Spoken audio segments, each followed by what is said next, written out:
Bonjour à tous et bienvenue sur Motion IT. Aujourd'hui dans cette nouvelle vidéo, nous allons voir comment sauvegarder un serveur vCenter depuis la famille vers un dossier SMB. Pour ce faire, vous aurez évidemment besoin d'un vCenter avec un accès à l'interface d'administration de ce vCenter et vous aurez besoin d'un serveur Windows qui sera la cible des sauvegardes. Dans un premier temps, on peut se connecter à l'interface d'administration du vCenter. Pour ce faire, vous tapez le lien de votre vCenter suivi de 2.5480. Vous vous connectez à l'aide de votre compte root ou administrator. Une fois connecté, tout va se passer dans le menu sauvegarde. Mais avant de paramétrer la sauvegarde dans ce menu, il nous faut tout d'abord créer un partage depuis le serveur Windows. Pour ce faire, vous allez aller dans l'explorateur de fichiers et dans le dossier qui vous convient. Pour ma part, j'ai un disque dédié, vide. Je vais créer un nouveau dossier. Une fois le dossier créé, on va créer un utilisateur dédié pour la sauvegarde. Vous allez donc ouvrir la commande exécuter et taper lusr-mgr.msc. Ici, vous allez aller dans le dossier utilisateur et on va créer un nouvel utilisateur qui aura le droit de sauvegarder dans ce dossier. Clic droit, nouvel utilisateur. On va l'appeler usr-vcenter-backup. Vous lui donnez un mot de passe. Libre à vous de cocher les options que vous souhaitez. On clique sur créer. Fermé. Notre utilisateur a bien été créé. On peut donc réduire cette page. On revient sur notre dossier créé précédemment. Clic droit, propriété, partage, partage avancé. On coche la case partager ce dossier. On clique sur autorisation. On supprime tout le monde. On clique sur ajouter. Et ici, on va chercher l'utilisateur créé précédemment.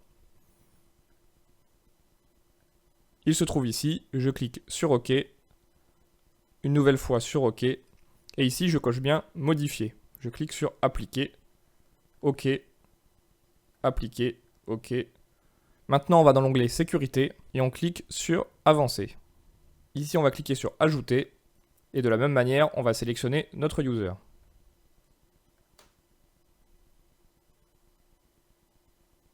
On clique sur OK. Une nouvelle fois sur OK. Ici, on va bien cocher contrôle total. On va cliquer sur OK. Appliquer. OK. Et fermer. On peut donc retourner sur notre vCenter. Dans un premier temps, on va tester notre partage avec notre nouveau user. On va donc cliquer sur sauvegarder maintenant. Et ici, il y a plusieurs informations à remplir. Donc on met smb2.// le nom de notre serveur, / le nom de notre partage. On met donc le nom de notre user et son mot de passe. Ici, je vous recommande d'inscrire un nouveau mot de passe, ce sera le mot de passe de chiffrement de vos sauvegardes. Ici, vous allez simplement dire à votre vCenter ce qui doit être sauvegardé. Dans mon cas, je vais tout cocher. Une fois toutes les informations rentrées, vous pouvez cliquer sur démarrer. Cette première sauvegarde manuelle nous permet simplement de vérifier que notre partage et notre user fonctionnent correctement. On va donc ensuite paramétrer une sauvegarde récurrente et automatique. Une fois la première sauvegarde lancée manuellement, on peut retourner dans notre dossier et aller voir les fichiers de sauvegarde créés. Ici, on voit que des dossiers ont bien été créés. On peut donc valider le fonctionnement de notre sauvegarde. Cette première sauvegarde est bien passée en terminé, tout est fonctionnel, on peut donc paramétrer la suite. On va donc cliquer sur configurer, et ici on va remettre les mêmes informations que tout à l'heure. À savoir l'emplacement de la sauvegarde, le nom de l'utilisateur et le mot de passe.